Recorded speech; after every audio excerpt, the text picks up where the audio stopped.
പൃഥ്വിരാജിന്റെ വൈശാഖ് ചിത്രം ഖാലിഫയുടെ ട്രെയിലർ റിലീസായി. ഒരു നീണ്ട ഇടവേളയ്ക്ക് ശേഷമാണ് പൃഥ്വിരാജും വൈശാഖും ഒന്നിക്കുന്നത്. പോക്കിരി രാജയ്ക്ക് ശേഷം അവർ ഒന്നിക്കുമ്പോൾ തന്നെ മലയാളികൾ ഒരു വലിയ സിനിമയാണ് പ്രതീക്ഷിച്ചത്.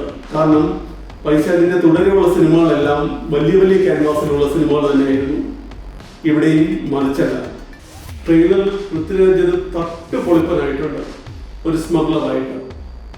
അതുപോലെ തന്നെ ഇന്ദ്രൻസും ട്രെയിലറിൽ നല്ല ഒരു കഥാപാത്രമാണ് ചെയ്യുന്നതെന്ന് ട്രെയിലർ സാക്ഷ്യപ്പെടുത്തുന്നുണ്ട്.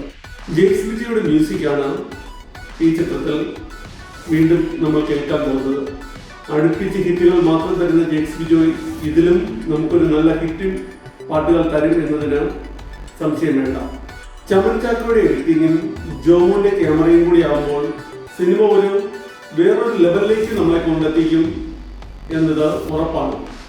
ആ വിദേശത്തിട്ട് ചിത്രീകരിച്ചിരിക്കുന്നതൊക്കെ കാണുമ്പോൾ തന്നെ നമുക്ക് മനസ്സിലാവും, ഒരു ഇന്റർനാഷണൽ ലെവൽ സിനിമ പോലെയാണ് ഇത് ചിത്രീകരിച്ചിരിക്കുന്നത്.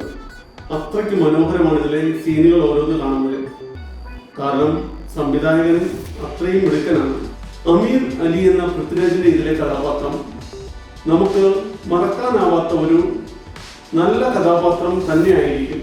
കാരണം ഓരോ മലയാളികളും പൃഥ്വിരാജിന്റെ കഥാപാത്രങ്ങളെ കുറിച്ച് ഓർക്കുമ്പോൾ അമീർ അലിയും അതിൽ ഉണ്ടാവുമെന്ന് നിസ്സംശയം പറയാം.